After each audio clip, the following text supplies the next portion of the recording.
inhibitory is that it is excitatory for digestion. So the branch of the autonomic nervous system that regulates digestion, excitatory, is the parasympathetic. And that should kind of make sense, because if you are giving a parasympathetic response to your digestive system, you need to devote all your energy and time to digestion. And you should be inhibiting anything else in the body that requires energy. Because we need this parasympathetic stimulation. So that's why you get tired after you eat. Yeah, sluggish absolutely. a little bit. Depends how much you eat. Depends on how much you eat, yeah, but it is a parasympathetic response. So our heart rate actually goes down. Our CNS is depressed a little bit right after a meal. You should never take a test or something like that on a full stomach, because your CNS is inhibited. Okay? So you need energy, obviously, right? With the notion that we need some nutrients, but we don't want to overindulge before that. So think about that. These are these antagonistic kinds of things. We refer to sympathetic or fight or flight, for reasons we'll talk about in a minute. Parasympathetic, resting and digesting, right? Those are kind of like the sort of things that we would do. Now what I want to focus on now is not really specifics about responses that these would give, but general kind of responses that we would see from these. So I want to focus on number one, because we didn't do it in anatomy, we did it briefly in anatomy, I think. What are the anatomical differences between somatic and autonomic?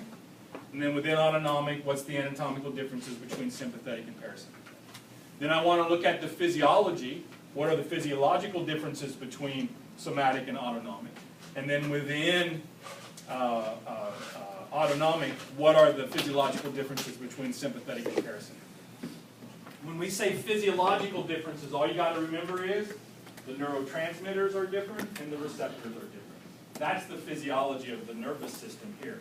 We generate action potential just like we talked about before, right? The action potential spikes and all that's exactly the same.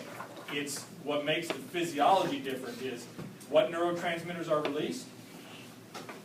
To have a different effect, the parasympathetic and sympathetic systems, if they're going to have opposite effects on the same organ, they must release different neurotransmitters on the different receptors. Otherwise, you wouldn't get a different response. Is that okay? All right, so let's look at this. Pretty straight. All right, so here is just kind of summary of the somatic and the autonomic divisions. And I'll just walk you through it because it's pretty straightforward. Some of it will make sense, some of it we just have to accept as what it is. What's interesting when you compare the somatic motor division versus the autonomic is that from the CNS to the effector, it is a single neuron in the somatic motor.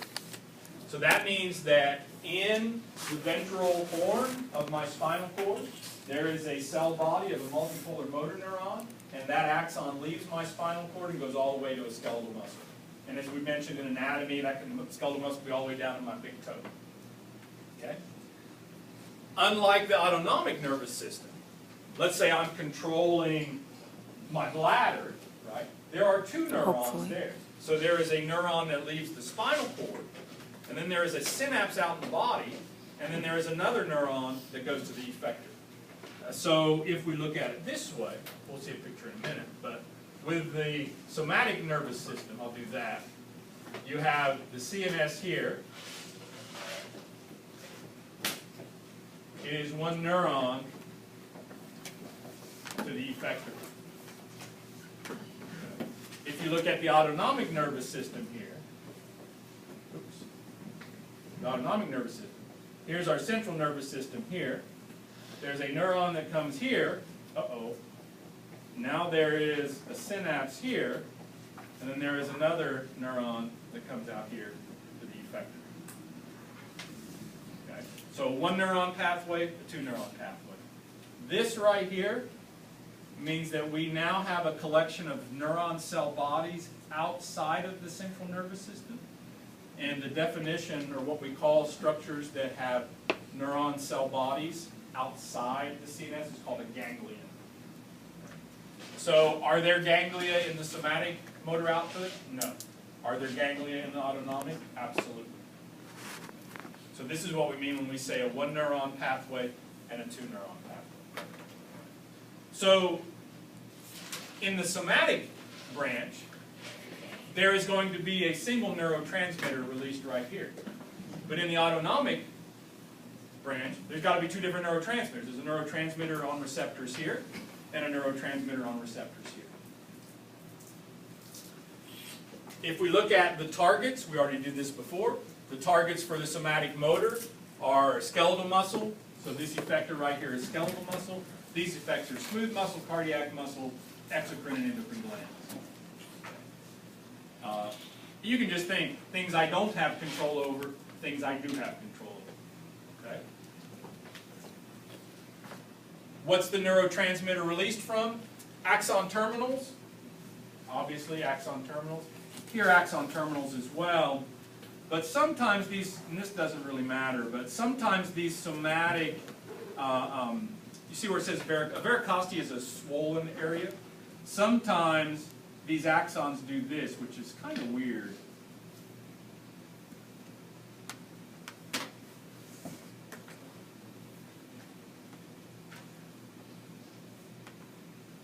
So here's an axon. You see these little swollen areas in the axon? Rather than it being a straight little axon right here, it could have little swollen areas like this along there. These aren't Schwann cells or anything like that. They're actually swollen parts of the axon.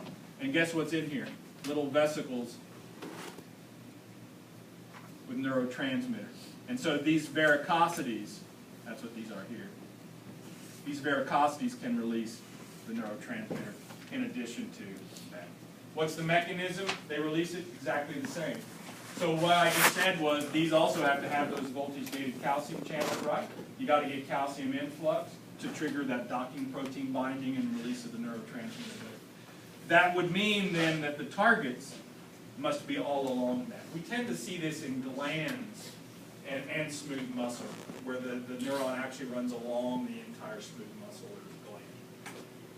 No big deal.